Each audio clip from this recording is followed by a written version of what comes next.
Eh bien bonjour à tous et bonjour à toutes, bienvenue ici au centre Leclerc de Caudry. Nous sommes en direct sur caudryvision.fr, la web TV autour du Caudrisy. Eh bien vous savez, c'est la journée de rencontre de la sécurité intérieure ici au parking de Leclerc. N'hésitez pas à venir, vous voyez il y a beaucoup de monde ici autour de cet événement. La gendarmerie va nous faire voir une démonstration cynophile. Après ça sera les pompiers et il y aura des accidents ici autour de cet événement. Alors n'hésitez pas à venir, c'est jusqu'à 18 h ici au parking de Leclerc Caudry. Voilà, on va vous laisser regarder ces images.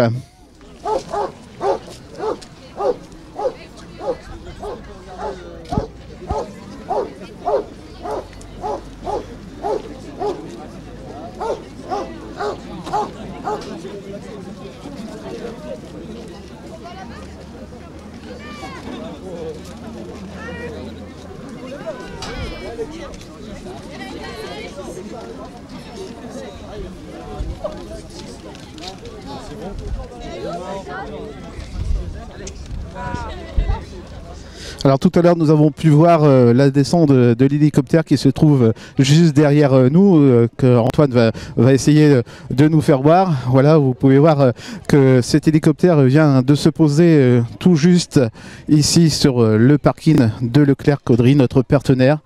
Merci de votre fidélité, merci de nous suivre sur caudryvision.fr, la web TV autour du Caudrisy, et merci de nous suivre sur notre page YouTube. Voilà, on va vous faire découvrir eh bien, cet événement, on va vous faire aussi des interviews. Vous allez voir que dans quelques instants, eh bien, il va y avoir ici une démonstration. On est en train de justement de se placer.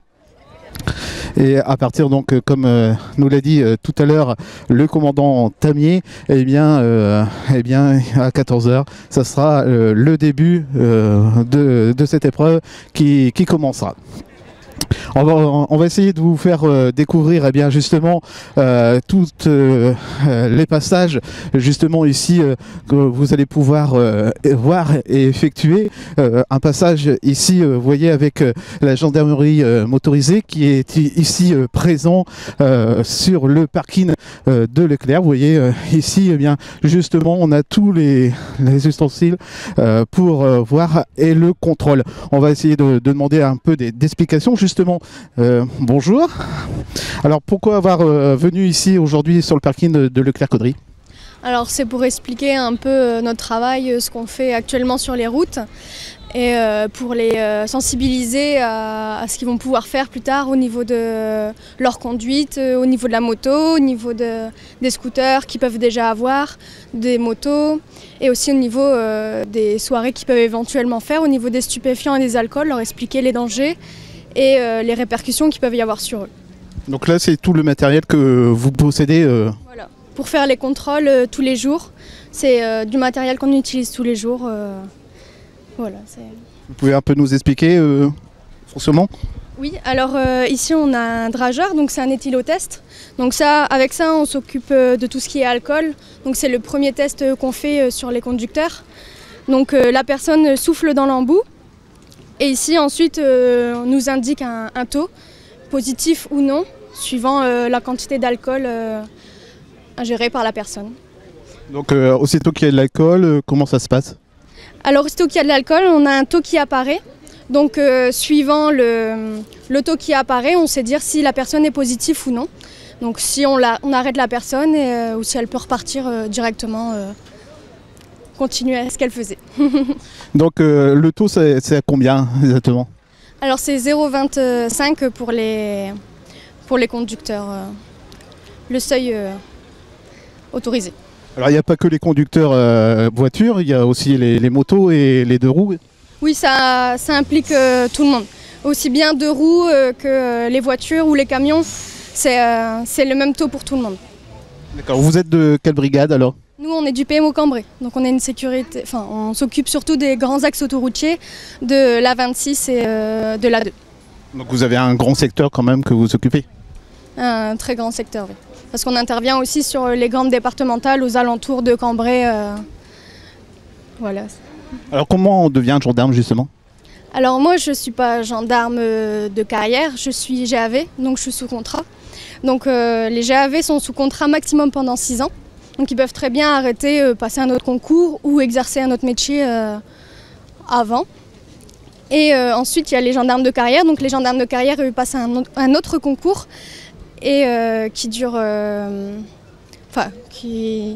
Après en école ça dure 6 mois. Et voilà. Eh bien merci, merci d'avoir répondu à nos questions. Vous étiez en direct sur Caudrevision. On va vous faire découvrir un peu ce tour, comment ça se passe ici. Et dans quelques instants, il y aura la démonstration. Là, on va pouvoir voir une équipe cynophile. Vous allez pouvoir. Et là, il va y avoir dans quelques instants, bien sûr, des démonstrations avec des jeunes des écoles qui sont venus nombreux ici pour cet événement.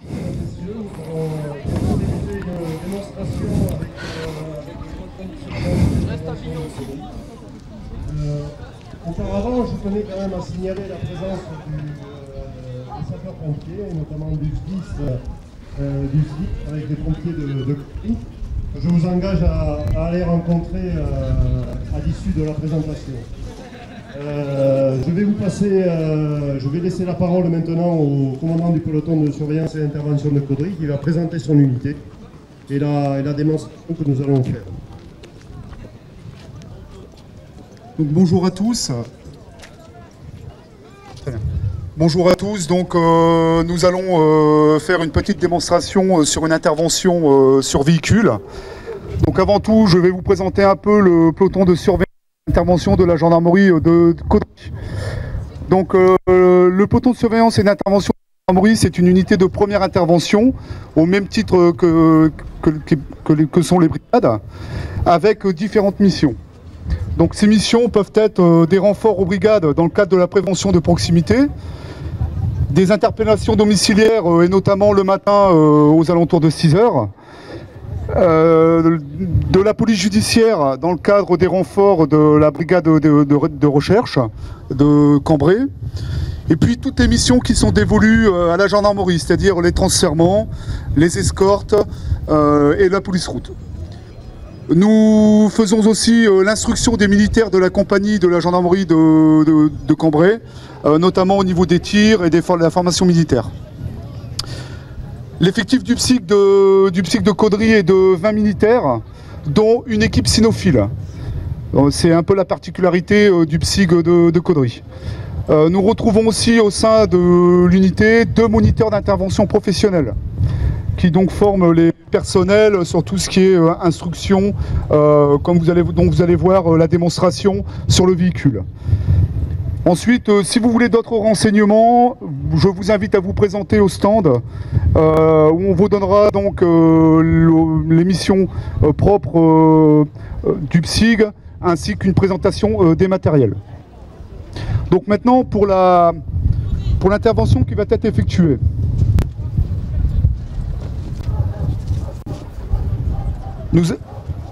Nous allons donc faire un contrôle de véhicule en code rouge à partir du véhicule gendarmerie à 3 militaires pour 1 à 2 individus dans le véhicule civil. Une petite explication. Dans le cadre de l'intervention professionnelle, les gendarmes agissent suivant une codification. Celle-ci est représentée par des codes couleurs. Le premier code couleur est le code jaune. Le code jaune signifie aucune menace apparente. Ça peut s'apparenter à un contrôle de police route. On contrôle le véhicule, aucune menace apparente, et on vient contrôler donc les individus dans le véhicule. Le deuxième code est un code orange, qui est donc une menace présumée mais non identifiée. Ça peut s'apparenter à un conducteur en infraction, c'est-à-dire qu'on passe le conducteur au fichier, et lorsqu'on descend du véhicule, on sait que le conducteur est en infraction. Donc là, on prend plus de précautions au niveau du contrôle. Et le dernier code est un code rouge, donc qui signifie une menace qui est actuelle et identifiée. Ça peut s'apparenter à un véhicule volé, une fiche d'attention sur le véhicule. Et on a un dernier code qui est toujours le code rouge, mais c'est un code rouge feu, qui est une agression donc actuelle, attaque avec arme. Ça peut s'apparenter à une attaque avec arme. Donc voilà pour la codification au niveau de l'intervention. Pour le cas qui va vous être présenté, On va vous faire donc une intervention du peloton de surveillance et d'intervention avec donc en code rouge, avec une patrouille cynophile. Donc le scénario, je vais vous l'expliquer et ensuite on aura donc l'intervention du PSIG sur le véhicule. Donc le scénario, c'est un vol avec des violences dans un commerce de la commune de Caudry qui est donc eu lieu aujourd'hui vers 17 h.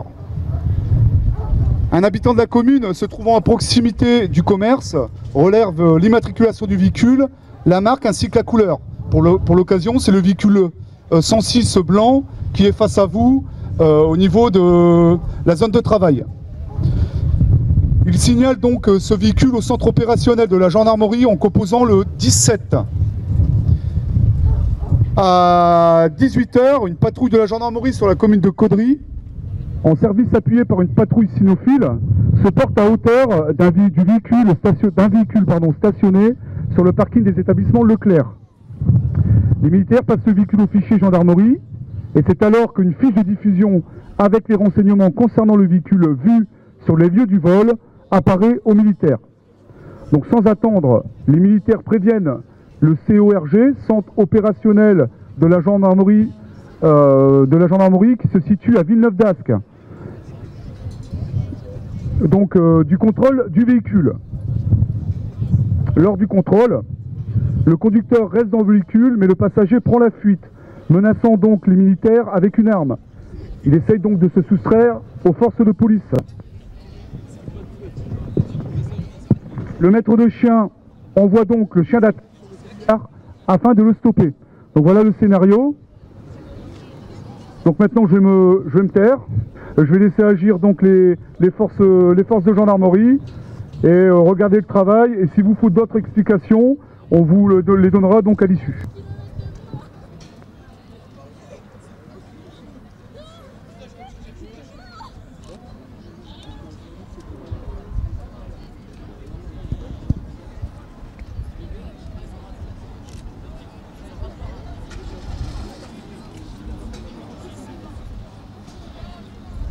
Voilà, donc dans quelques instants, eh bien, cette démonstration va commencer. Je vous rappelle que vous êtes en direct sur caudryvision.fr, la web TV, autour du Caudry. Voilà, ça commence.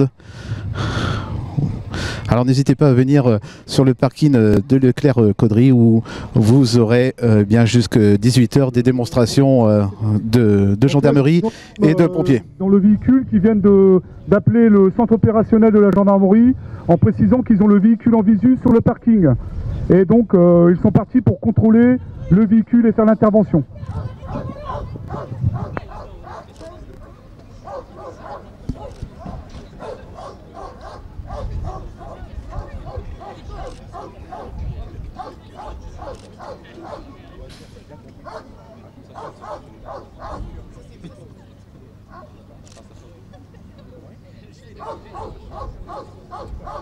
Donc sur cette phase, nous avons donc l'appui qui est effectué donc par la personne qui se situe à l'avant droite du véhicule au niveau de l'aile, un appui feu, et nous avons donc sur la cellule une personne qui va extraire donc le conducteur sur l'avant du véhicule, sur le montant du véhicule.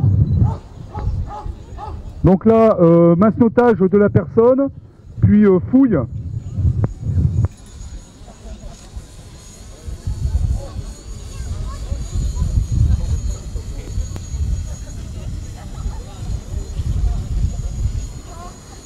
Amener de l'individu au véhicule.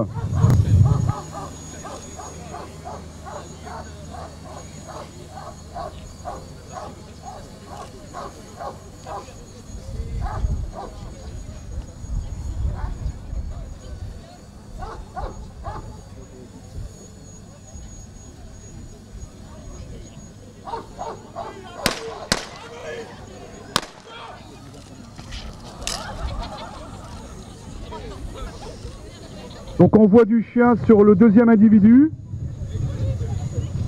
Récupération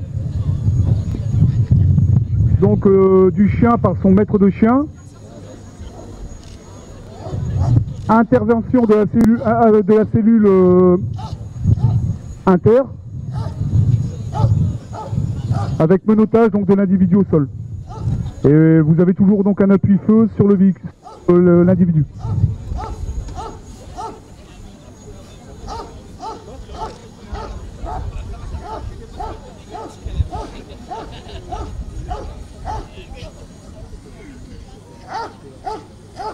Là, on a une amenée de l'individu avec le maître de chien, on appelle ça une escorte. Le maître de chien escorte l'individu. Si l'individu bouge, le chien repart sur la personne. Hein.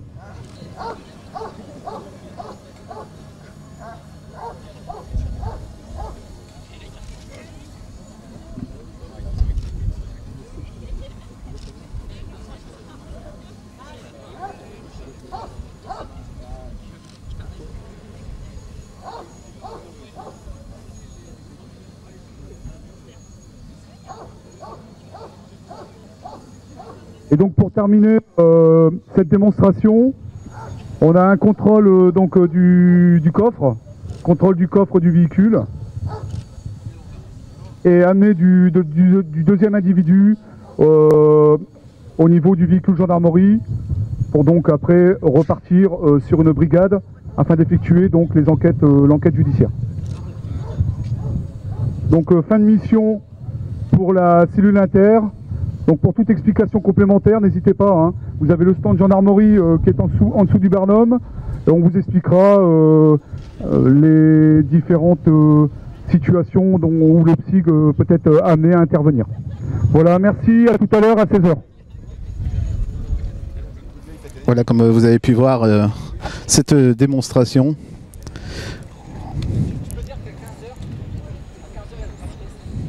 Donc pour tout le monde, donc à 15h, nous aurons donc un crash test qui sera effectué sur la zone de travail face à vous. Hein. Donc 15h. Voilà, vous avez pu attendre. On va essayer de joindre, eh bien, on va essayer d'aller voir maintenant un peu les...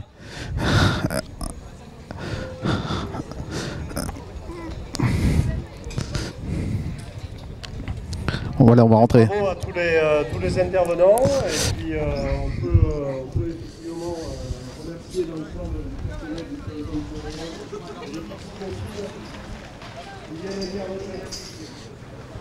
Donc ici on a bien...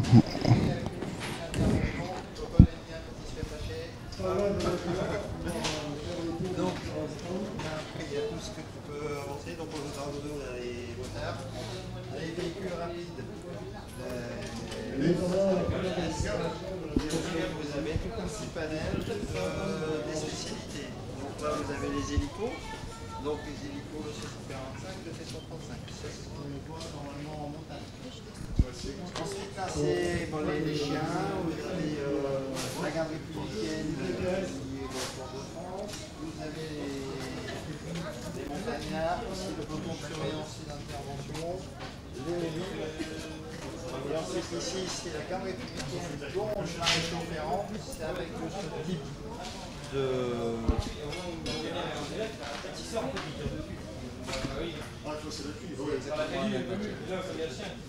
Et là, c'est l'historique. Donc tu vois, je pense à toi, les plus mobiles. Donc l'histoire de la gendarmerie et des mobiles. Donc ici, c'est l'historique de la gendarmerie, c'est-à-dire on a des chevaliers, après on a des mousquetaires, des gardes royaux. Voilà, vous pouvez voir eh bien tous les habits en avant.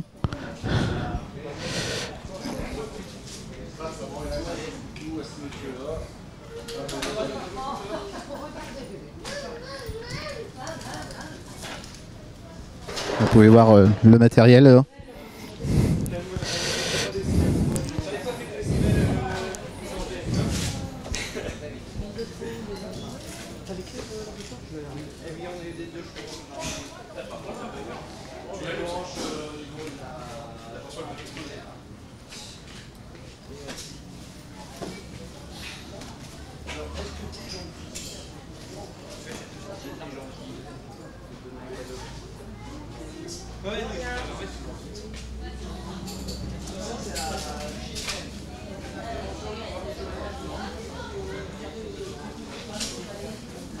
Et en plus, on vous fait découvrir aussi bien sur Internet les moteurs de recherche.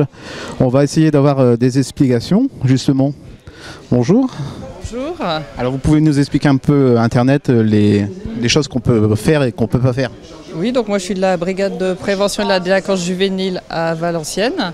Et nous intervenons surtout dans les collèges, et en effet pour parler notamment des dangers d'Internet, pour que les jeunes sachent l'utiliser avec précaution. Hein, parce que ça peut aller très vite avec les réseaux sociaux, les rumeurs, et ça peut détruire facilement un enfant. Donc on vient expliquer à chaque adolescent comment utiliser à bon escient Internet, notamment pour faire des recherches, et le bon usage des réseaux sociaux. Et c'est quoi les risques? Les risques, ça peut être par exemple les nudes pour les jeunes. Hein, ils se prennent en photo et transmettent ça à leur petit ami qui a pris le véhicule dans tout le collège. Ça peut être aussi les fausses rumeurs sur les réseaux sociaux, WhatsApp, Instagram, un peu moins Facebook. Voilà. Donc là, vous allez leur montrer les choses qu'il ne faut pas faire donc. Non, on va surtout leur expliquer comment l'utiliser et on va discuter avec eux, répondre à leurs questions. Eh bien, merci.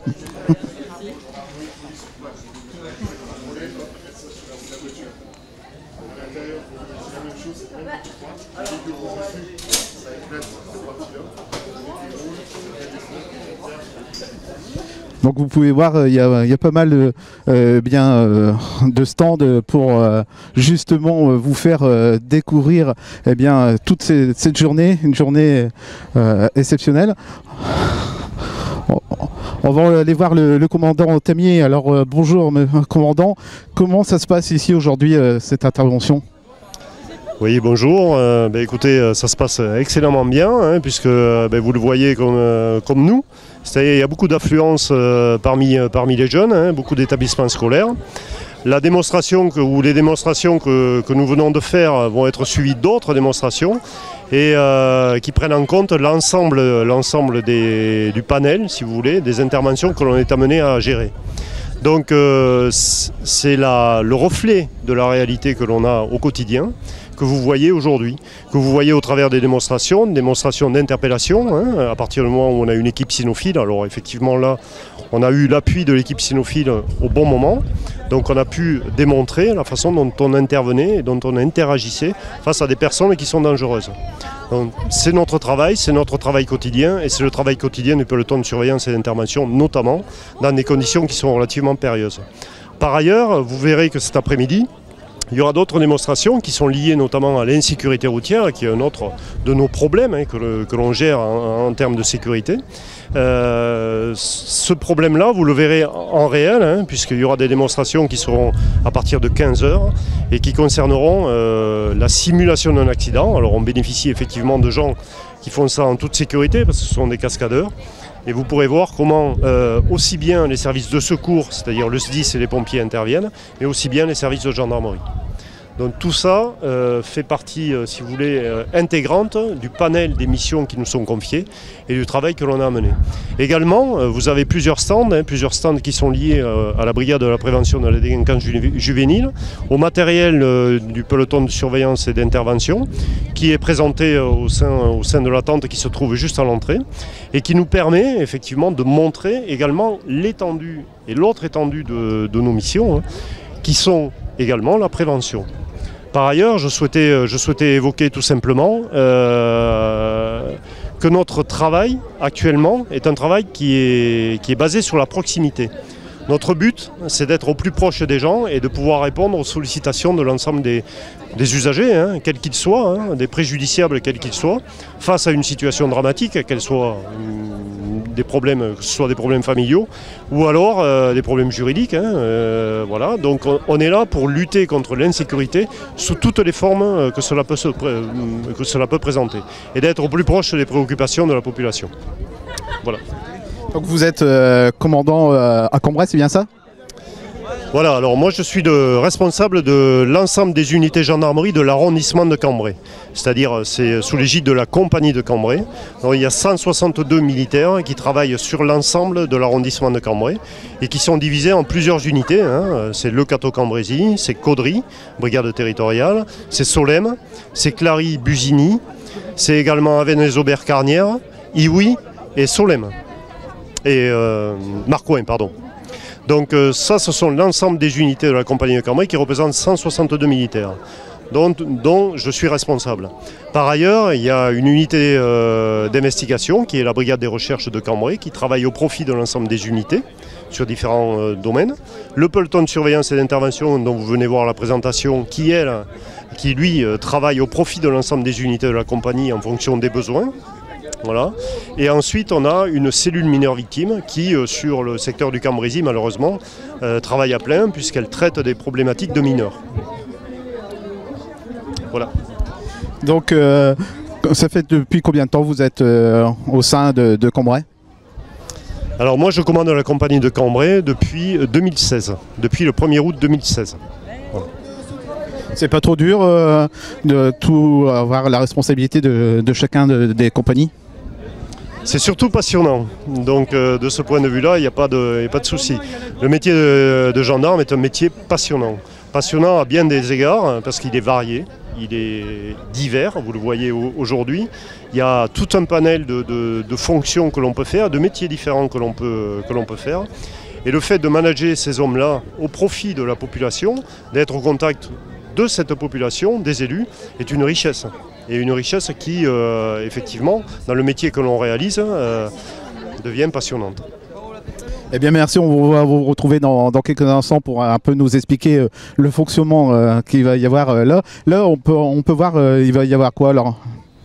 Alors là, vous allez, comme je vous le précisais précédemment, il va y avoir une démonstration d'un accident de la route qui va être... Il y a des cascadeurs qui vont intervenir. Donc vous allez avoir le peloton motorisé de Cambrai qui est en train effectivement de présenter sa mission. Donc lui va démontrer effectivement une simulation d'accident de la route. Eh bien merci, on va aller voir ça et on va faire voir justement aux téléspectateurs justement cet accident. On va là-bas. Alors peut-être on a des petits problèmes de connexion, mais ça va revenir.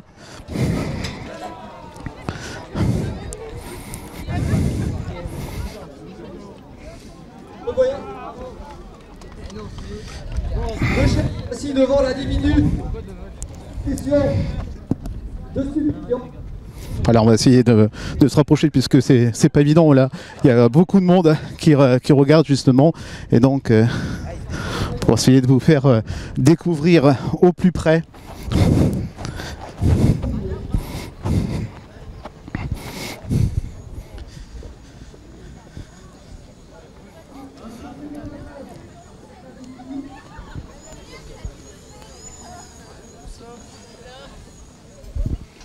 Voilà, donc le chien est en train d'effectuer des recherches de stupéfiants, justement.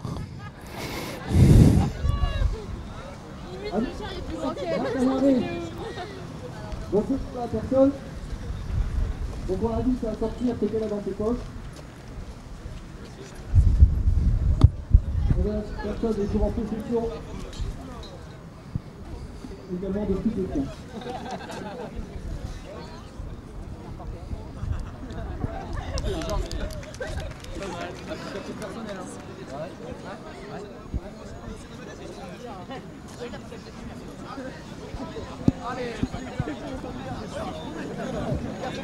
Et un second passage pour chaque intéressé.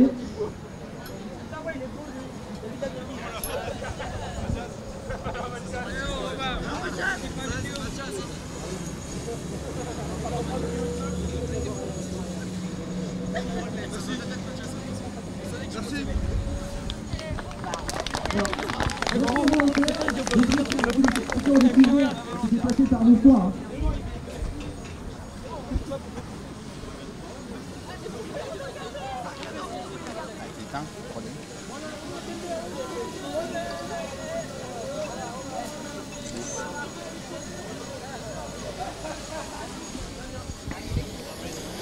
Voilà, de retour sur codrevision.fr, la web TV autour du Codrésis. On vient d'être un petit peu interrompu, mais le direct revient. Donc suivez-nous sur YouTube, puisque s'il y a une découpure, justement, on ne pourra pas vous voir avant.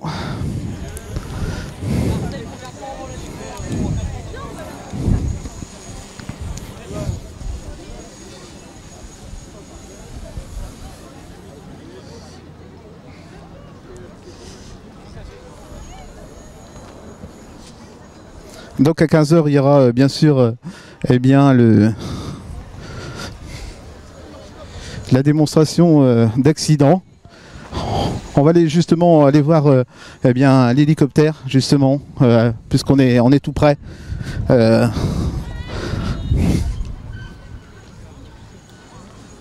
on vous fait voir en direct, hein. Je vous rappelle que...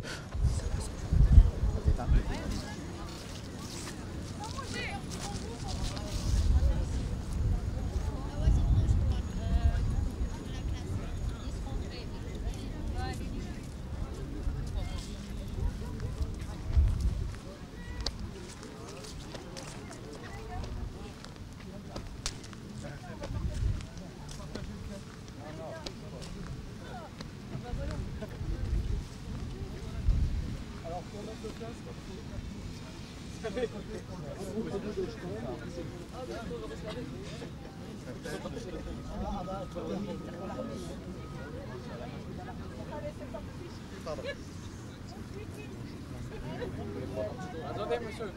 Monsieur, vous voulez que je prenne une photo? Apparemment, il y a tout le monde. Hein. Je vous donne 5 secondes pour être sur Facebook. On leur a dit pas. Arrêtons, on a de réputation, les jeunes, là. Alors ça fait quoi d'être monté dans cet hélicoptère, justement? Je peux demander à madame, c'est la pilote. On prend le pied, c'est un bon pied.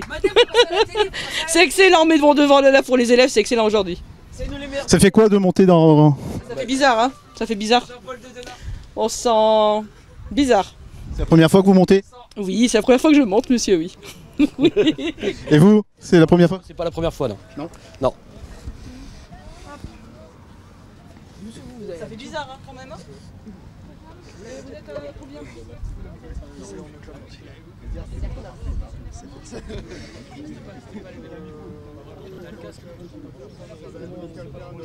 Ça se met bien, il y a pas ça.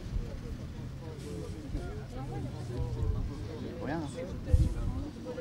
À mon avis, il faudra pas bouger. Bah, ça a commencé dans le chapiteau. Ça a commencé dans le chapiteau. Mais après, on n'a plus rien eu du tout. Là, arrête-le.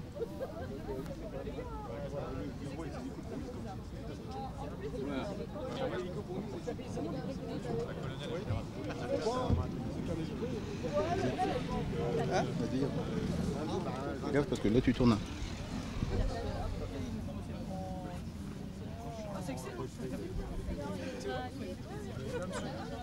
Voilà, on est vraiment désolé, on a quelques petites coupures d'internet. Alors on va essayer de poser des questions.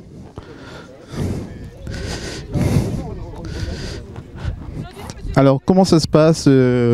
Vous avez un ordre qu'on vous donne? Comment ça se passe pour voler avec cet hélicoptère? C'est suivant les missions qu'on nous donne. On a des missions qui sont déjà prévues, des exercices avec des unités spécialisées. Ou alors on marche beaucoup aux missions inopinées, c'est-à-dire recherche de malfaiteurs, recherche de personnes, ou éventuellement prise de vue pour une enquête ou une interpellation qui va se dérouler dans un temps très réduit. Alors ça fait combien de temps que je suppose que vous survolez au sein de la gendarmerie? Moi je suis rentré en 99 dans les hélicos et depuis 2004 je suis sur Amiens. Voilà. Donc ça se passe comment? On vous donne un ordre de mission, donc si on vous dit sur le secteur de Caudry, vous venez rapidement, vous avez des gens qui sont de garde, comment ça se passe? Il faut savoir que nous avons un équipage d'alerte qui est prévu 24 h sur 24, 7 jours sur 7, 365 jours sur 365. Toutes les unités de gendarmerie ont un seul numéro, qui est le numéro du pilote d'alerte. Le pilote d'alerte prend le coup de fil, il donne un avis technique. Ça va dépendre de l'aérologie, ça va dépendre des problèmes techniques des hélicos, ça va dépendre de l'autorité hiérarchique bien entendu. Et la mission peut être déclenchée ou pas suivant le besoin des personnels de la gendarmerie qui sont sur les lieux. À partir du moment où on décolle, Un message est fait à la haute hiérarchie à Lille et qui éventuellement peut annuler la mission s'il voit que ce n'est pas strictement nécessaire. Sinon on part directement, en général l'autorité militaire nous dit d'y aller, il n'y a pas de souci, et on arrive sur les lieux et à partir de là on prend les renseignements pour savoir sur quoi on part. Alors ceux qui sont au sol savent que vous allez arriver ou ils ne le savent pas? Alors les chefs hiérarchiques le savent parce que c'est eux qui nous demandent justement. Bon, toutes les unités au sol ne sont peut-être pas au courant, mais très vite ils le savent lorsqu'ils entendent le bruit de l'hélico. Alors on voit pas mal d'émissions justement sur la gendarmerie.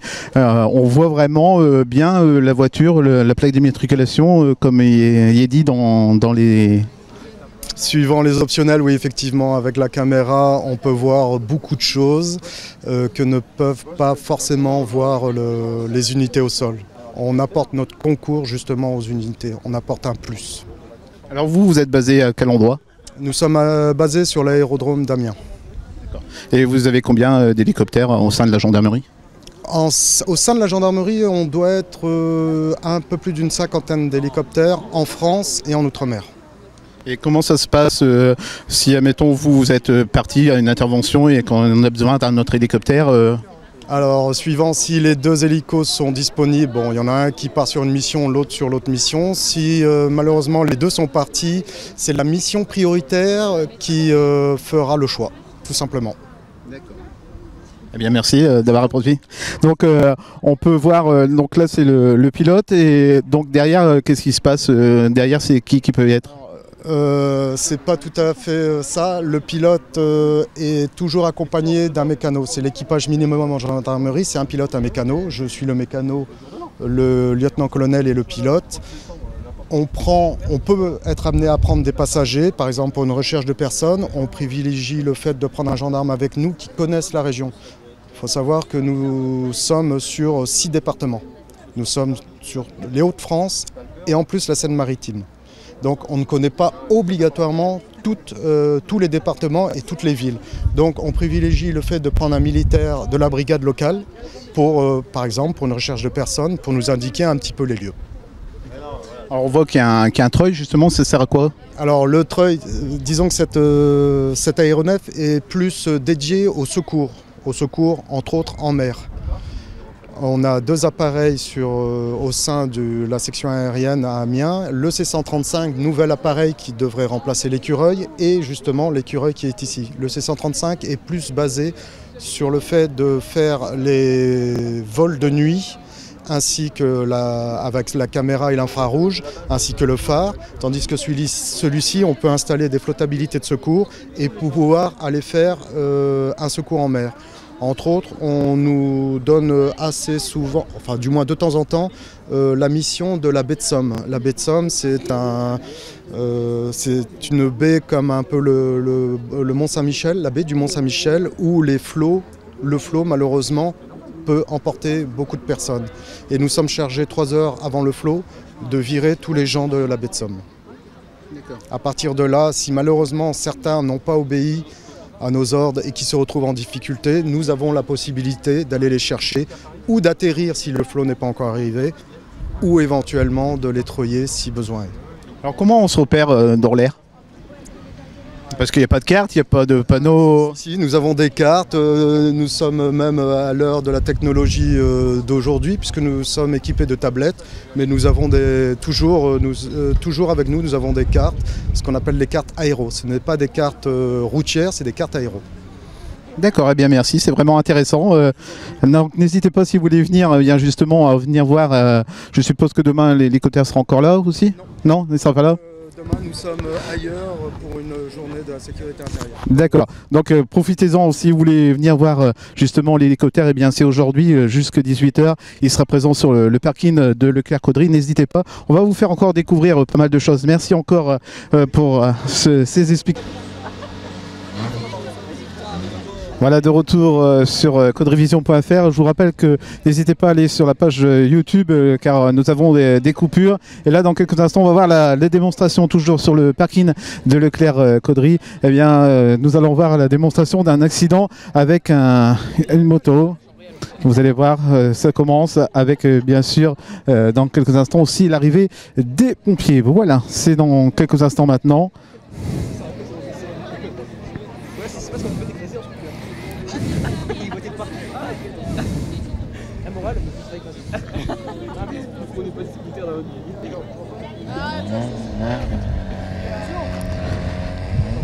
Oh mais l'arrêtez.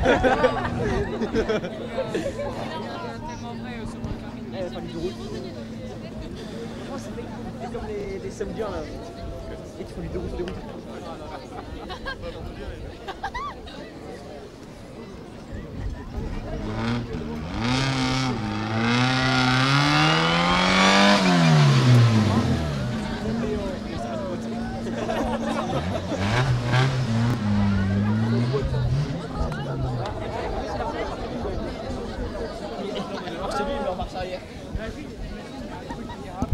C'est du là, c'est ça. Cette 3 semaines grâce au salon de ses parents, grâce à la prime, ça se fait. C'est de l'arrêter? Bah ouais. Non, je te dis que c'est madame. C'est normal les polymers. Bah si. Bah regarde, il n'y a pas de voyant.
On va faire chauffer le saucisse là. Ça fait chauffer 8 et que le mec. Mais bon, t'as emballé tout.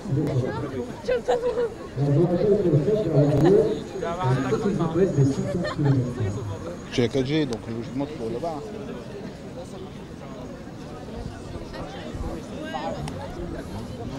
Ce soir, c'est vrai. Ouais.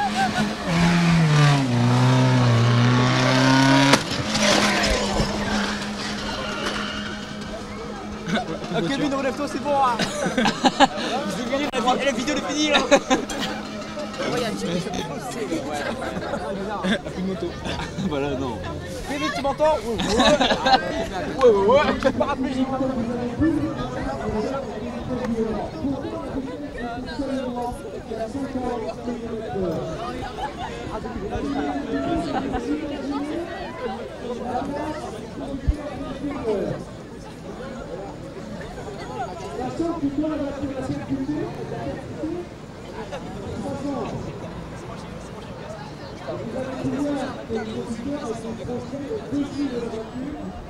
Allez les deux.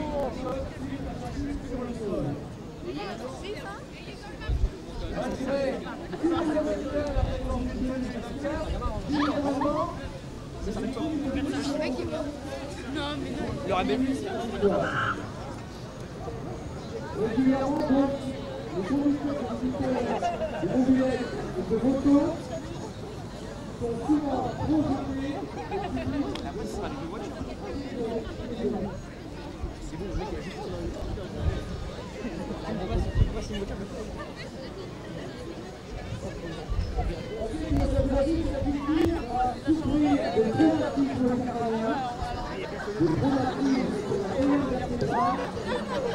Et certainement des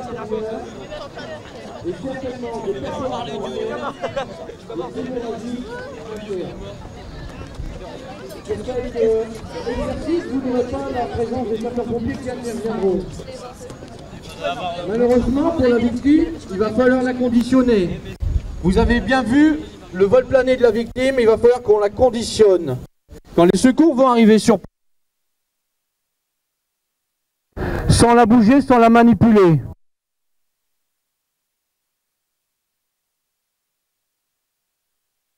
Là, on devra certainement la retourner, devoir soit découper ses...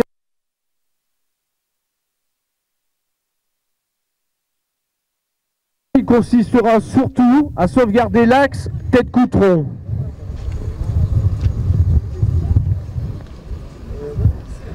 Nous allons vous rappeler quelques règles élémentaires pour la circulation et la sécurité pour les scooters, les motos. Donc vous avez pu voir la violence du choc à 50 km/h entre un cyclomoteur et un 2 roues motorisé. Et un véhicule 4 roues. Comment cet accident s'est produit? Plusieurs facteurs. Certains diront que c'est la fatalité, c'était le coup du destin. Pas forcément.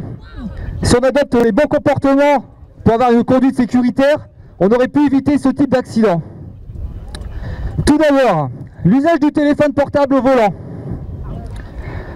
Qui n'a jamais vu d'automobiliste conduire avec un téléphone à la main? D'accord? Pas forcément l'avoir à l'oreille. Quand on dit usage du téléphone, ce n'est pas forcément l'avoir à l'oreille, tenir une conversation. Mais comme ici pour le scénario, manipuler le téléphone pour écrire un SMS. Je rappelle que l'usage du téléphone, c'est-à-dire téléphoner au volant, multiplie par 3 le risque d'avoir un accident de la circulation routière. Et lire ou taper un SMS, ce risque est multiplié par 23. 23. Donc l'usage du téléphone, ça rassemble plusieurs sources de distraction. La distraction auditive, bien sûr, on se focalise sur sa conversation. La distraction visuelle, on regarde l'écran. La distraction cognitive. Alors je vais maintenant vous présenter l'histoire de Maxime et Julie. Maxime, il est étudiant en fac de sport et Julie prépare le concours de l'école de l'air. Il rentre d'une soirée bien arrosée. Maxime, il est au volant, Julie, elle est à ses côtés. Et Julie ne met pas sa ceinture parce que c'est pas utile, ils habitent à 2 km. 2 km, c'est pas grand chose, alors je mets pas la ceinture. Ils arrivent à hauteur d'une intersection marquée par un panneau stop. Maxime ne fait pas vraiment gaffe, il est un peu fatigué, et parce qu'il a bu un peu, et parce qu'il est tard. L'ambiance est plutôt festive. Il a l'habitude de passer par ici à 7 h, mais il n'y a pas grand monde sur la route. Alors on n'est pas vraiment concentré sur sa conduite. Malheureusement, une voiture arrive sur sa droite et il percute de plein fouet. Le choc va avoir, comme tout à l'heure, lieu à 50 km/h.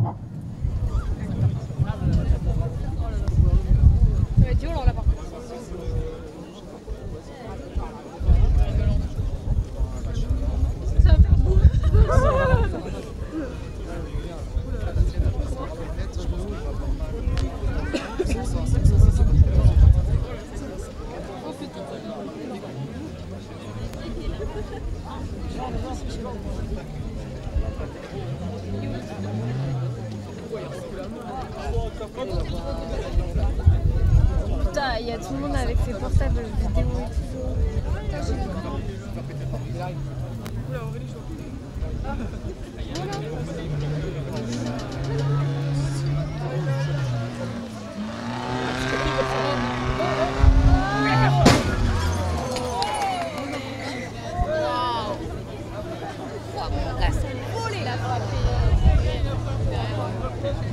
Le temps de mettre en place une situation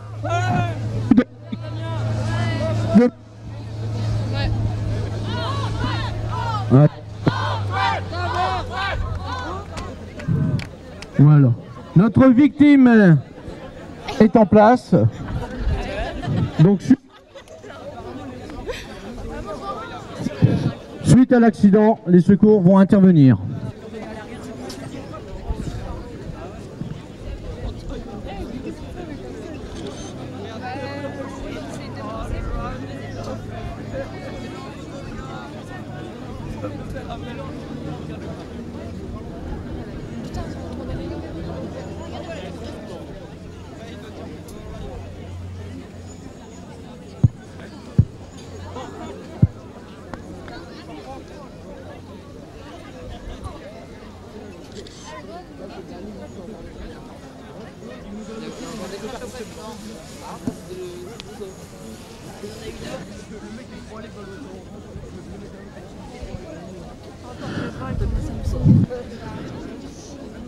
Ouais, normalement. Peut-être pas le temps de mourir. Pour les accidents de circulation, nous avons plusieurs engins au départ. Le premier véhicule sera un VSAV, un véhicule d'assistance et de secours aux blessés, dite l'ambulance. Elle sera suivie ensuite du VSR, véhicule de secours routier. Les premiers secouristes sapeurs-pompiers présents feront l'abord de la victime.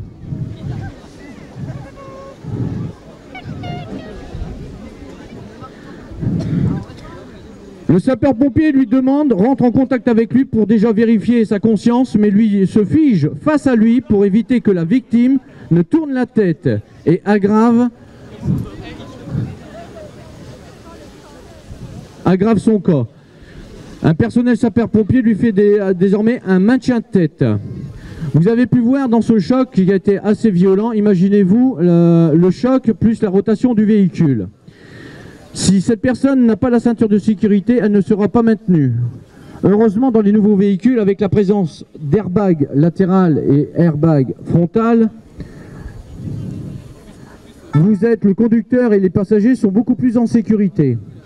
Mais comme nous faisons l'abord de la victime, nous devons nous assurer du maintien axe tête-cou-tronc.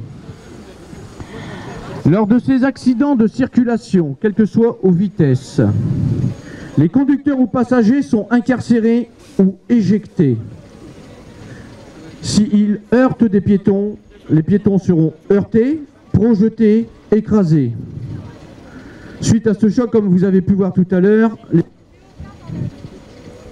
sont éjectés aussi et parfois incarcérés sous des obstacles.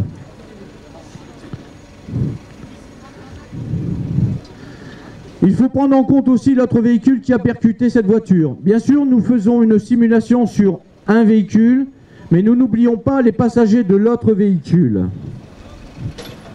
Il faut savoir que quand un corps est stoppé, l'énergie cinétique augmente le poids des organes. Un cerveau de 1,5 kg pèse 38 kg à 90 km/h. Donc arrachement de tous les vaisseaux sanguins des capillaires avec hémorragie interne. Un cœur qui pèse 300 grammes. Un cœur qui pèse 3... Rien. Pèsera 7,2 kg à 90 km/h. Le véhicule qui est arrivé est un véhicule de secours routier.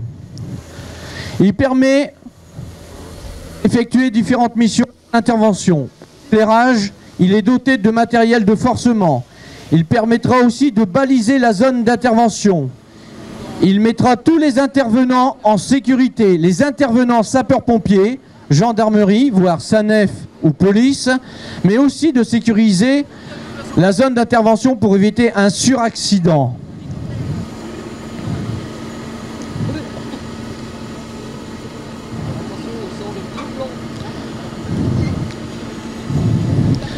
L'équipe VSAV sur place pour la victime met en place tout son matériel permettant de maintenir les fonctions vitales de la victime. Ils effectueront un bilan complet par des palpations, une rentrée en communication avec la victime. Suite à ce choc, la victime, il sera posé un collier cervical qui lui permettra de maintenir cet axe tête-cou-tronc. La personne qui s'occupe de la victime et qui ne la lâchera jamais, on lui donne le nom de l'écureuil, car parfois il doit rentrer dans le véhicule dans des conditions très difficiles. Il faut avoir à l'esprit que suite au choc, lors d'accidents de voiture, tout l'habitacle peut s'écraser, la colonne de direction peut venir compresser la victime, le moteur recule et peut rentrer dans les membres inférieurs de la victime. Il y a des éclats de verre partout, il y a de l'essence qui coule. Donc toutes les précautions sont prises au niveau incendie pour la protection du personnel et de la victime.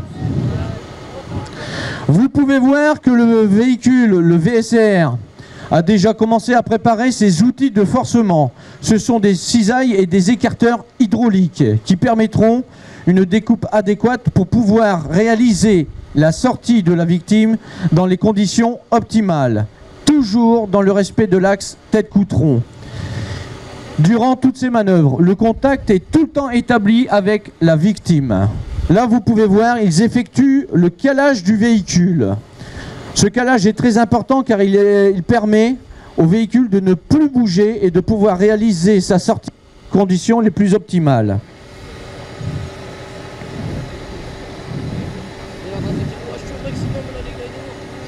Donc dans le matériel de calage, nous avons des cales, des vérins hydrauliques. Nous avons la possibilité de caler les véhicules sur ses roues. Nous avons la possibilité de caler un véhicule sur le côté, qui est couché sur le côté ou sur le toit. Ensuite, le personnel avise de la manœuvre à suivre pour pouvoir permettre à la victime de sortir dans les meilleures conditions. Le personnel VSR discute avec le personnel de l'ambulance pour pouvoir savoir dans quelles conditions on peut le sortir. Il faut savoir que c'est très complexe. La personne est assise sur son siège. Il va falloir baisser le siège. Il va falloir certainement découper l'habitacle du véhicule. C'est ce qu'ils sont en train de déterminer. Dans tous ces accidents de circulation, il faut savoir que les victimes sont soumises à des traumatismes crâniens, des traumatismes des hanches, du bassin, du thorax, des membres supérieurs et inférieurs. Ils sont soumis aussi aux hémorragies internes et aux traumatismes de la colonne vertébrale, que ce soit le conducteur, le passager ou les passagers, quel que soit leur âge.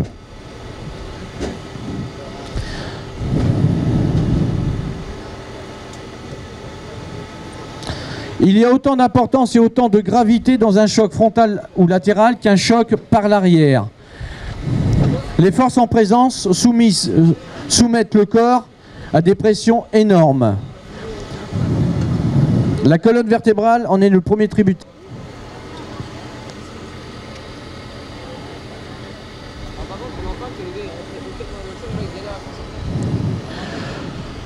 Donc là, ils sont en train d'effectuer la protection de la victime afin de permettre la découpe du toit. On va simplifier, c'est ce que nous appelons la césarisation d'un pavillon. Le pavillon est l'ensemble du toit du véhicule. Et nous sommes parfois dans cette obligation de découper le toit du véhicule pour pouvoir sortir la victime. Car nous devons prendre toutes les précautions nécessaires pour éviter tous les mouvements parasites. Auparavant, bien sûr, ce personnel secourisme aura découpé certaines parties des vêtements pour s'assurer qu'il n'y a pas d'hémorragie et pas d'autres fractures ouvertes ou pas de déformation au niveau des articulations. En fonction du nombre de victimes, les secours engagés seront renforcés. Nous aurons toujours la possibilité d'avoir un deuxième, par exemple, un deuxième véhicule de secours routier, et nous aurons autant d'ambulances par victime. Nous avons toujours en support et en renfort un personnel et des fourgons d'incendie pour avoir un renfort de personnel pour pouvoir permettre bonne sortie de la victime.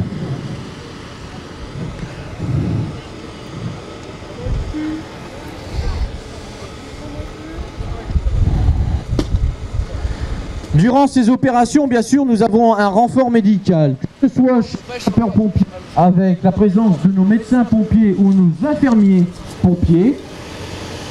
Et ensuite sont déclenchées des équipes du SAMU. Là, actuellement, nous sommes en train d'effectuer la découpe du pare-brise. Nous avons des outils spéciaux qui nous permettent de réaliser ces opérations. Les premières opérations de découpage d'écartement de tôlerie vont commencer.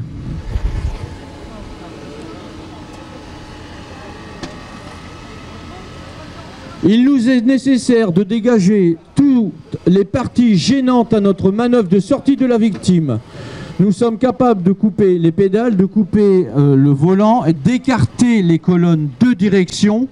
Et nous sommes aussi dans la possibilité de sectionner par le bas le véhicule pour le faire plier en deux. Toutes ces opérations de découpage, de césarisation, sont obligatoires pour nous permettre une très bonne sortie optimale de la victime.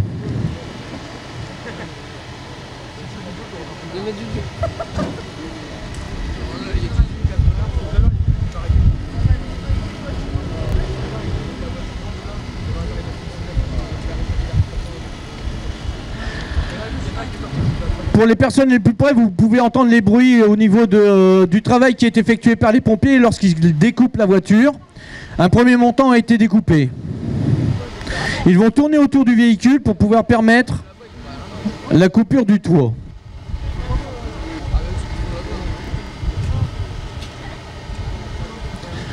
Comme vous pouvez le voir, le personnel est doté de ces effets de protection individuelle, casque, gants et lunettes de travail. La personne qui découpe a toujours ses lunettes baissées. C'est pour ça que nous devons absolument protéger notre victime et le sapeur-pompier qui est présent avec lui dans le véhicule, qui ne lâche pas le contact, qui reste en relation avec la victime et qui vérifie constamment les constantes de notre victime. Ils sont à deux à l'intérieur du véhicule. Lorsque les sapeurs-pompiers procèdent à la découpe du pavillon ou de la tôle environnante, le sapeur-pompier à l'intérieur est toujours au courant des opérations qui se déroulent.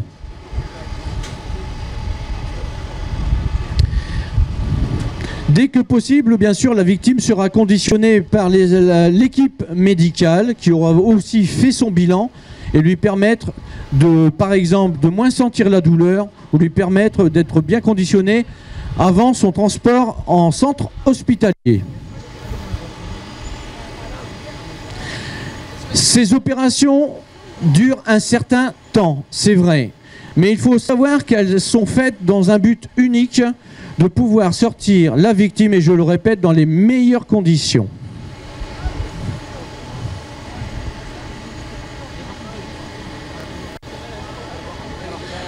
Si la personne souffre d'hémorragie, une action aura été réalisée immédiatement.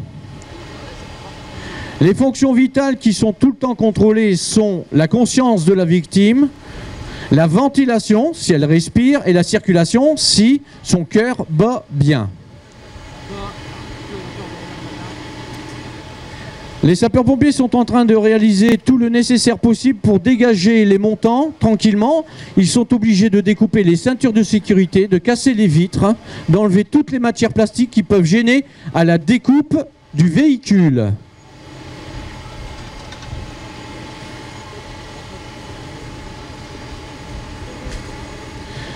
Nous avons aussi du matériel qui nous permet un déclenchement intempestif des airbags, et sur certains véhicules comme sur les nouveaux véhicules style hybride ou avec GPL, toutes les précautions nécessaires sont prises afin d'éviter tout problème. Ces sapeurs-pompiers s'entraînent tous les jours pour réaliser ces exercices sur des voitures qui nous sont prêtées, et nous étudions lors de nos manœuvres tout le style de véhicule et tout nouveau progrès au niveau des véhicules. Tous les fluides sont coupés, tous les contacts électriques sont coupés.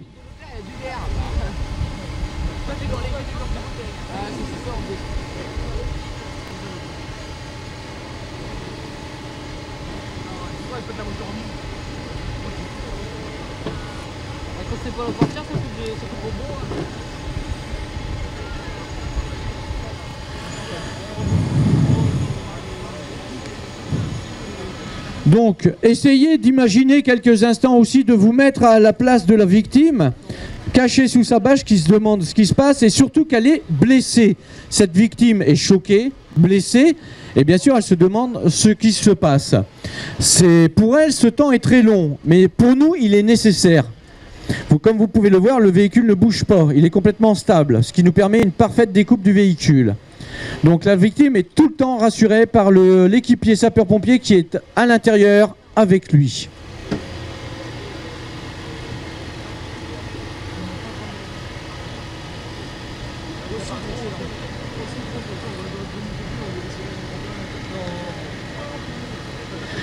Les opérations sont toujours rendues complexes par la mise en position du véhicule accidenté, qu'il soit sur le côté ou sur le toit. Imaginez bien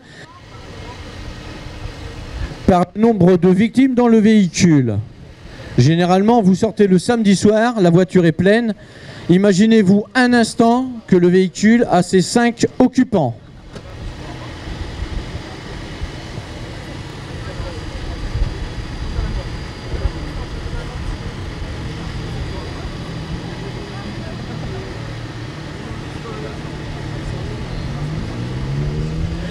Donc le tour de découpe du toit est pratiquement terminé, ils en sont au dernier montant. Et là les équipiers se sont positionnés pour pouvoir enlever le toit du véhicule. Le toit a été complètement coupé et été enlevé par l'arrière, toujours par l'arrière.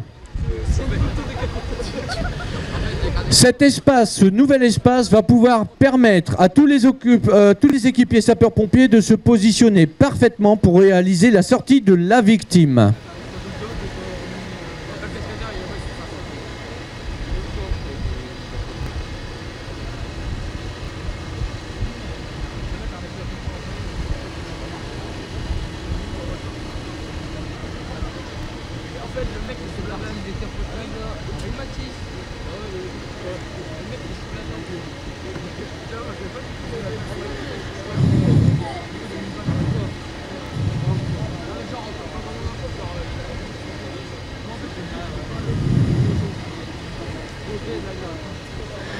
Les montants découpés sont protégés car le personnel va devoir se mettre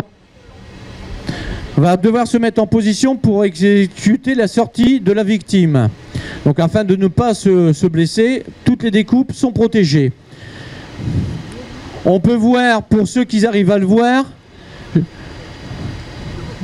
le premier conditionnement de notre victime. Elle a un masque sur la tête. Ce masque lui distribue de l'oxygène qui lui permet de compenser au niveau du corps son choc et la perte éventuellement sanguine. Elle a un collier cervical qui lui maintient l'axe tête-cou-tronc.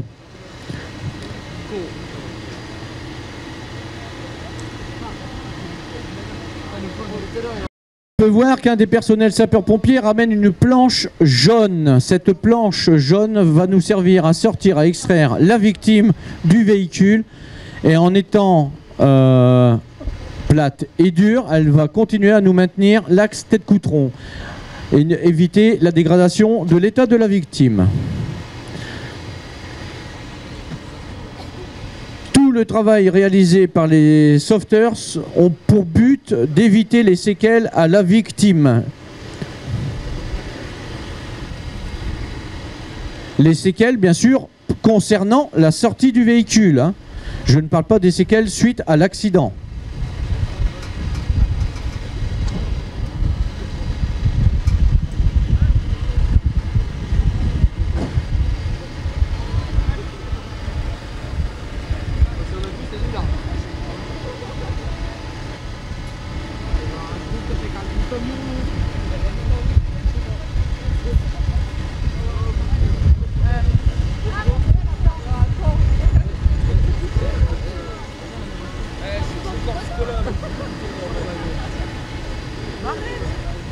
Les sapeurs-pompiers ont préparé tout leur matériel au-delà de la zone, leur brancard, leur plan dur, et vont commencer à se mettre en position pour sortir la victime.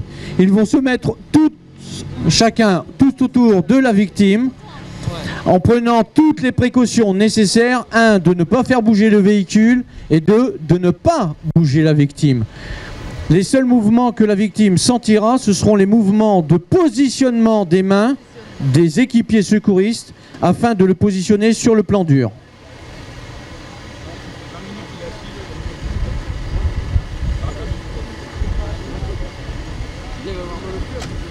Il n'y a jamais de précipitation dans nos actions. Elles sont toujours réfléchies afin de préserver l'état actuel de la victime.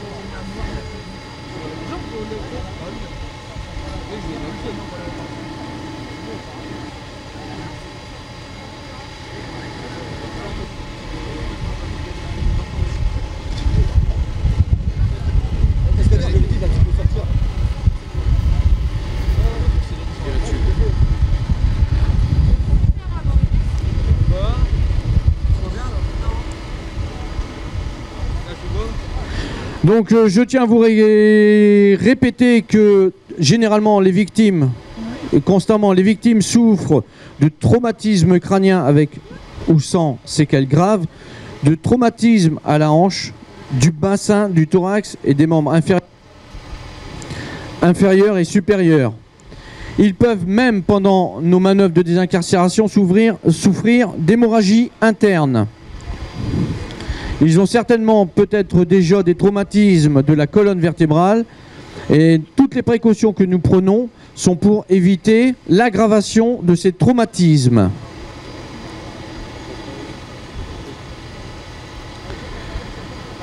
Donc nous insistons fortement sur le port de la ceinture de sécurité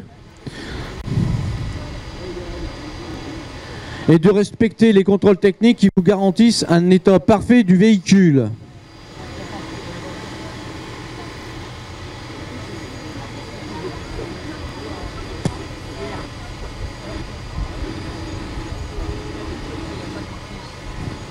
Donc comme vous pouvez voir, les équipiers sont en train de se positionner correctement.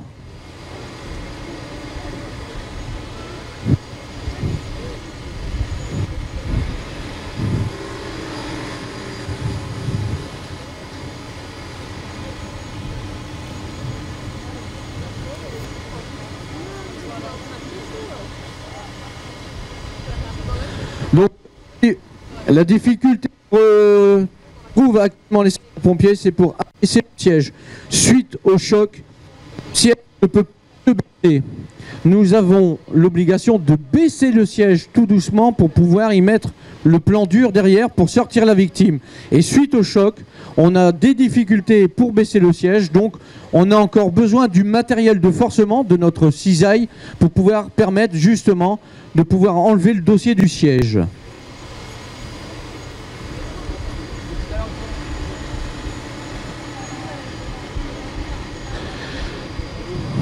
Donc vous pouvez voir le nombre d'équipiers nécessaires à la sortie d'une victime.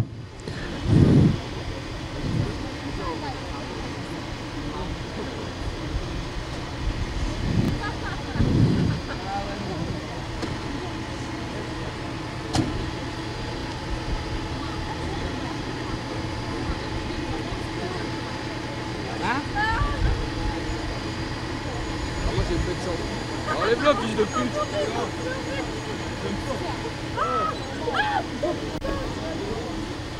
Fais gaffe, elle est là, elle est là, elle est là. Donc j'insiste encore, vous pouvez voir le temps que mettent les équipiers secouristes pour pouvoir réaliser la sortie de la victime. Ce temps est nécessaire pour vous faire comprendre que lorsque malheureusement on a un accident de circulation, ce n'est pas à prendre à la légère et c'est toujours très compliqué après.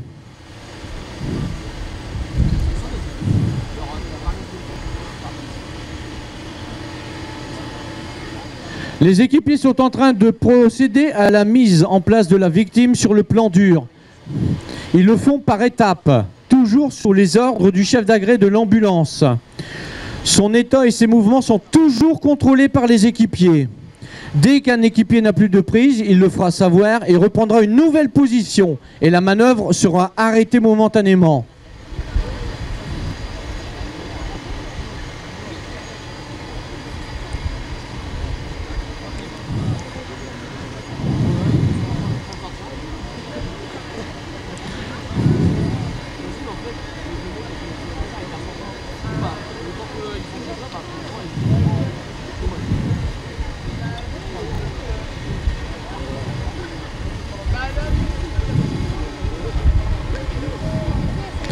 Donc maintenant, les équipiers se placent afin de pouvoir réaliser la sortie du plan dur, chose qui est faite actuellement.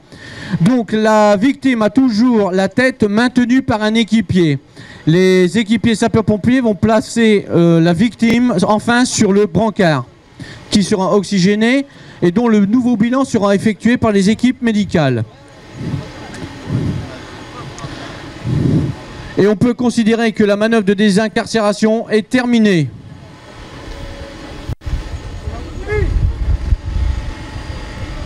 Finex.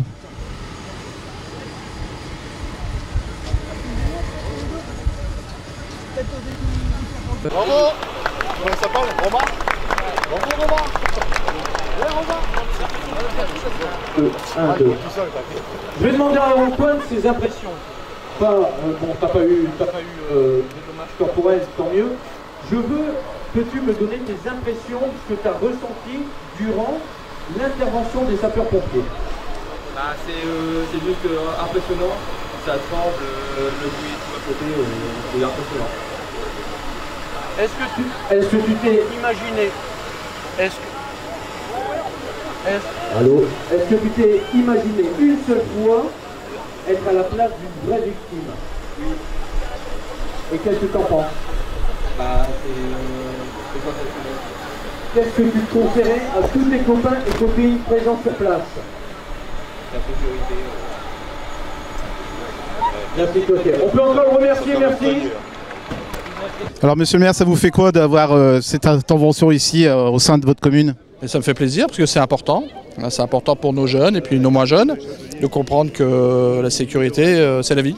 Voilà, donc je suis très content. En plus, on a du beau temps, on a des visiteurs importants, la personne de monsieur le procureur, monsieur le sous-préfet. Donc je suis très très heureux, très fier. Un maire fier d'être caudrésien. Voilà. Merci. Alors, monsieur le sous-préfet, ça vous fait quoi d'être ici à Caudry pour cette intervention avec la gendarmerie et les pompiers? Cette intervention s'inscrit dans le cadre des journées de la sécurité, dont le but est de montrer au grand public déjà le quotidien de la gendarmerie, et puis il y a un côté pédagogique aussi avec les deux dernières démonstrations qu'on a vues, c'est-à-dire une collision entre voitures et scooters, et puis une collision entre deux voitures. On voit une entente avec la gendarmerie et les pompiers, une entente vraiment ensemble. Ah oui, cette entente elle est complète et je dirais malheureusement elle est quotidienne puisqu'ils se retrouvent sur les lieux d'accident et malheureusement il y a des accidents quasi tous les jours. Donc oui, mais cette entente est tout aussi efficace avec la police nationale. Hein. Ils ont des réunions très régulières. Il n'y a pas de souci ici, de temps en temps on entend parler de guerre de police, ça n'existe pas dans le Cambrésis. Alors vous, en tant que sous-préfet, vous avez quel rôle ? Alors, mon rôle en tant que sous-préfet est d'une part de veiller à l'application de ce qu'on appelle tout le schéma de mise en sécurité, donc d'intervention des équipes. Et je suis chargé de pouvoir transcrire les plans en sécurité qui nous sont donnés par le gouvernement auprès des forces de gendarmerie et de police nationale. Alors avec le procureur, vous êtes ensemble aussi ? Avec le procureur, nous sommes ensemble et nous tenons d'ailleurs des réunions sécurité ensemble. Alors comment ça se passe le jour d'une intervention où on vous appelle ? Alors ça dépend, on m'appelle ou on ne m'appelle pas, ça dépend du type d'intervention parce que je ne peux pas être appelé tout le temps, mais sur les grosses interventions, oui, je suis appelé. Alors monsieur le procureur, ça se passe comment une intervention ici, un exercice grandeur réelle ? C'est exercice grandeur nature, oui. Moi je suis venu à titre amical, dire bonjour à mes amis gendarmes, je ne suis pas impliqués dans l'organisation de ce type d'événements. Puis c'est l'occasion de les croiser les uns les autres dans un contexte un peu autre que le contexte professionnel quotidien. Donc j'ai été comme spectateur assez impressionné par tout ce que j'ai vu. C'est très intéressant, je trouve. Alors il y a beaucoup de gendarmes, il y a beaucoup de sapeurs-pompiers justement pour toucher le public. Vous, ce serait quoi de dire au public justement ? Au public, leur dire, notamment aux jeunes qui sont là, que c'est des beaux métiers, à toute la population qui est là, qu'il y a souvent, en fait, les gens qui viennent ici, ils ont souvent une relation un peu affective avec la gendarmerie, avec les pompiers. Ils viennent voir ce qui se passe, mais ils ont un présupposé très positif. Et ils ont bien raison d'avoir ce présupposé parce que c'est des très beaux métiers et surtout une très belle mission. Hein. Heureusement qu'ils sont là, que ce soit les pompiers ou les gendarmes. Vous avez un secteur grand quel secteur vous avez ? Quel secteur ? Moi je suis compétent sur l'arrondissement de Cambrai, c'est-à-dire c'est le même arrondissement que la compagnie de gendarmerie de Cambrai, que celui du sous-préfet. C'est l'arrondissement administratif. Alors capitaine, ça vous fait quoi d'être ici pour cette intervention ? Écoutez, en fait on a été demandé par la brigade motorisée des gendarmes de Cambrai afin de participer à un exercice de désincarcération dans le cadre des journées de la sécurité intérieure, afin de sensibiliser notamment les jeunes, puisqu'il y avait beaucoup de jeunes aujourd'hui, les jeunes collégiens, au danger de la route, au danger des scooters et aussi de la conduite sans ceinture et des effets de conduite avec le téléphone au volant par exemple. Donc on répond toujours favorablement à ce type d'intervention. Parce que c'est aussi notre rôle de faire de la prévention et les désincarcérations qu'on fait devant du public, on le sait, ont toujours un impact fort parce que les opérations de désincarcération sont impressionnantes et les gens sont impressionnés par ce type de manœuvre. Alors au sein de Caudry, puisque vous êtes responsable du centre de secours de Caudry, vous effectuez combien d'interventions ? Alors on effectue annuellement 3500 interventions en moyenne, principalement du secours à personne, que ce soit sur la voie publique ou à domicile. On fait environ 5 à 10% d'incendies sur les 3500 et environ 2 à 3% d'accidents de la circulation. Voilà. Si on veut faire partie, si on veut être sapeur-pompier, ça commence. Alors, l'organisation de la sécurité civile en France fait qu'on a des pompiers professionnels, dont c'est le métier, qui sont pompiers professionnels après avoir passé un concours et suivi une formation d'intégration. Et ensuite, on recrute également des sapeurs-pompiers volontaires. Donc, pour ce faire, j'invite les gens qui sont intéressés à se rendre au centre de secours pour y déposer un CV et une lettre de motivation qu'on étudiera afin d'éventuellement recruter, parce qu'on a toujours besoin de pompiers volontaires, oui, tout à fait.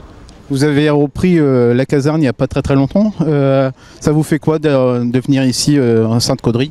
Alors, le centre de secours de Caudry, j'y suis arrivé le 1er décembre et ça a été un réel plaisir puisque c'est une caserne qui vit bien, je le savais, dont les locaux sont parfaitement adaptés à l'activité des sapeurs-pompiers. Et je connaissais également l'environnement, le secteur, puisque je suis cambraisien à la base et donc j'ai pas été surpris en arrivant ici. Ce sont des hommes qui travaillent très bien, des locaux adaptés comme je vous l'ai dit, donc vraiment que du plaisir. On répondra de toute façon toujours favorablement, même si on a des contraintes, on a des contraintes en termes de personnel. Aujourd'hui, on a dû détacher du personnel pour faire la manœuvre, puisque s'il y avait eu une grosse intervention, tout le monde serait parti, il n'y aurait pas eu de manœuvre. Donc ça a quand même un impact en termes de personnel, de coûts, et donc on ne peut pas forcément réitérer ce genre d'opération toutes les semaines, mais les journées de la sécurité intérieure, comme aujourd'hui, sont le bon moment pour le faire. Alors est-ce que demain on vous retrouvera aussi pour ces manœuvres aussi ? Tout à fait, demain on sera présent à la même heure, donc à 15h, pour réitérer exactement le même scénario. Eh bien merci d'avoir répondu. Merci à vous. Et déjà là, c'est déjà... Alors voilà, là nous sommes en train d'effectuer avec le directeur de Leclerc.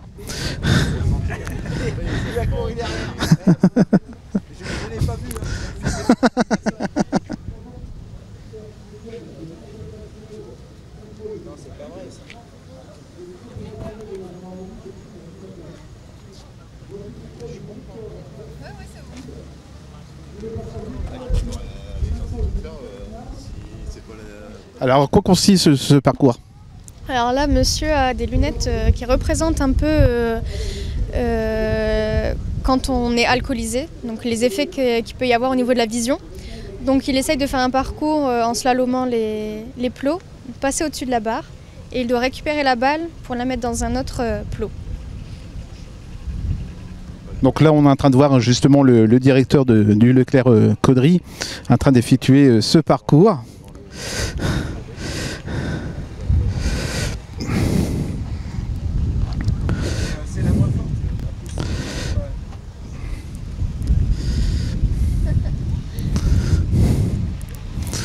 Alors Monsieur Gaillard, ça fait quoi D'avoir bu Bah, ça fait qu'on prend conscience des difficultés qu'on peut avoir quand on consomme de l'alcool. Là c'est vrai que c'est des tests et encore il paraît que j'ai pris la moins forte comme lunette. Alors la plus forte, je me demande comment ça doit faire. Donc bah voilà, on essaye, on teste et puis on essaie d'avancer.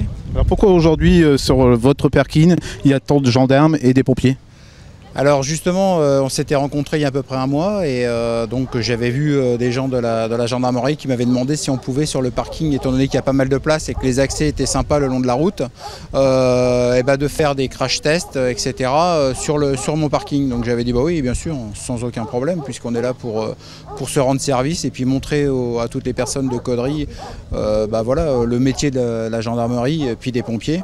Donc on a mis cette journée, enfin ces 2 jours, ce week-end en place pour pouvoir montrer à tous les gens de Caudry et eux aux alentours et puis surtout à tous les élèves, parce que je crois qu'il y avait plus de 200 élèves aujourd'hui, bah donc leur montrer ce qui peut arriver quand on conduit bourré ou quand on peut faire des crashs ou quoi que ce soit, les dégâts que ça pouvait causer et tout du moins le voir au bord de la route sans avoir le blessé, quoi. C'est surtout ça qui était important. Donc ça nous a permis de montrer tout ça. Il y a encore du monde là. Le temps était avec nous, donc ça c'est super. Et puis on profite de les rencontrer, on discute avec eux. On voit qu'il y a des maîtres chiens aussi. On a eu la chance d'avoir un hélicoptère qui s'est posé tout à l'heure. Donc ça nous permet de voir tout ce monde qui d'habitude on les voit au bord de la route en les craignant. Donc là ça fait un rassemblement, c'est sympa. Et les pompiers comme d'habitude sont toujours présents avec nous et nous montrent toutes les capacités qu'ils peuvent avoir. Alors on pourra encore voir justement demain encore ces manœuvres. Oui, alors demain c'est surtout pour la clientèle, il n'y aura pas les élèves donc il y aura certainement un petit peu moins de monde, mais au moins ça va nous permettre d'accéder un peu plus près. Et demain, oui, ils recommencent la même chose, on refait la même chose. Bah là ils sont en train de tirer à blanc sur, j'espère que c'est à blanc, j'espère que c'est pas un attentat. Ils sont en train de tirer, c'est le GIGN je crois, c'est ça, non je sais plus, c'est le RAID, je crois qu'ils sont en train de faire des essais. Donc demain, même chose, même heure, dans l'après-midi, pour tous les clients et tous ceux qui veulent venir y participer.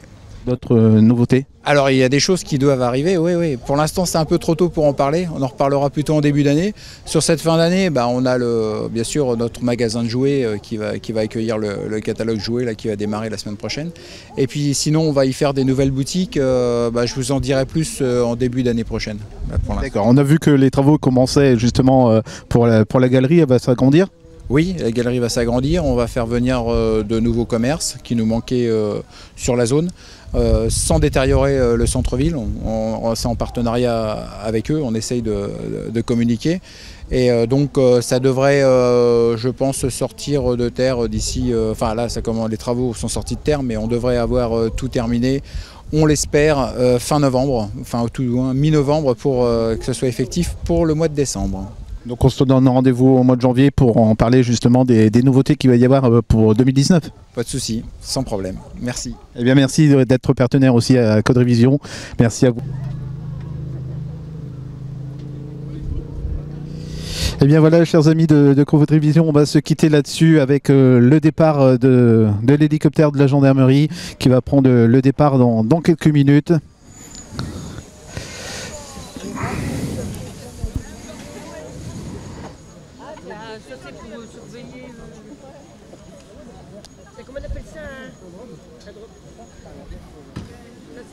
Ça peut s'occuper des autres.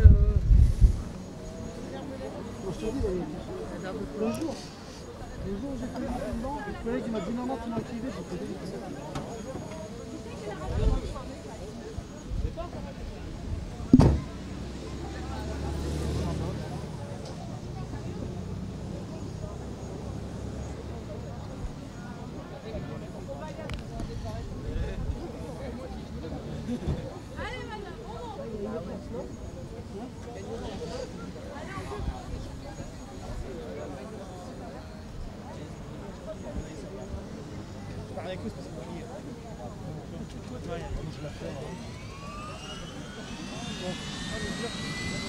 Voilà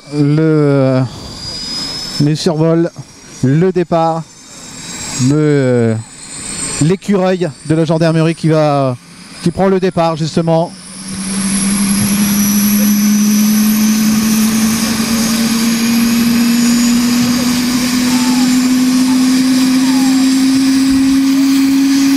Vous voyez ça en direct sur Caudry Vision. Voilà.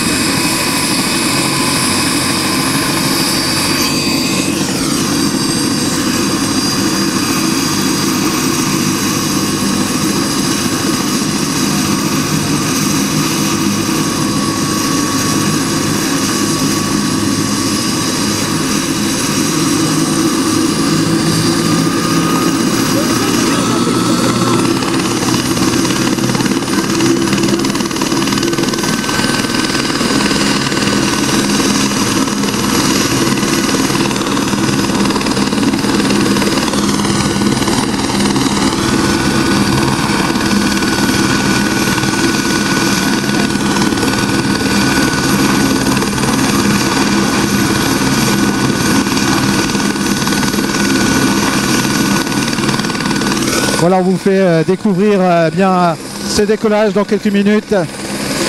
Maintenant, avec un grand merci à Isabelle Théry, Nathalie qui était présent pour cet événement ici à Caudry. Un grand merci à Antoine Grière pour vous avoir pris ces images. Et voilà, vous voyez l'hélicoptère prendre le départ. Voilà qui est fait. Et je peux vous dire que eh bien, il y a beaucoup de vent. Voilà, il nous fait signe, on voit en plus. Voilà, c'est parti.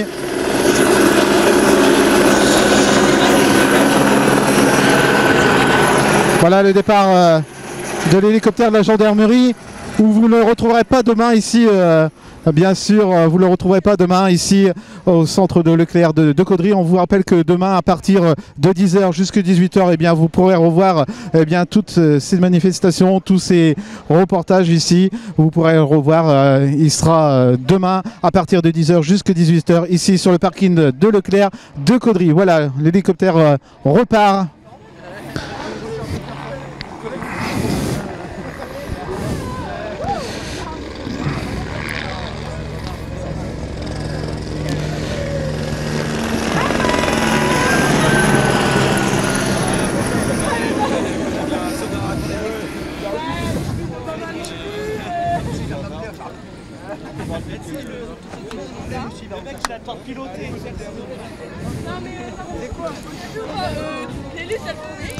Et bien voilà, on va se quitter sur ces images. J'espère que ça vous a plu. On se retrouve très prochainement pour d'autres reportages sur caudryvision.fr, la web TV autour du Caudry.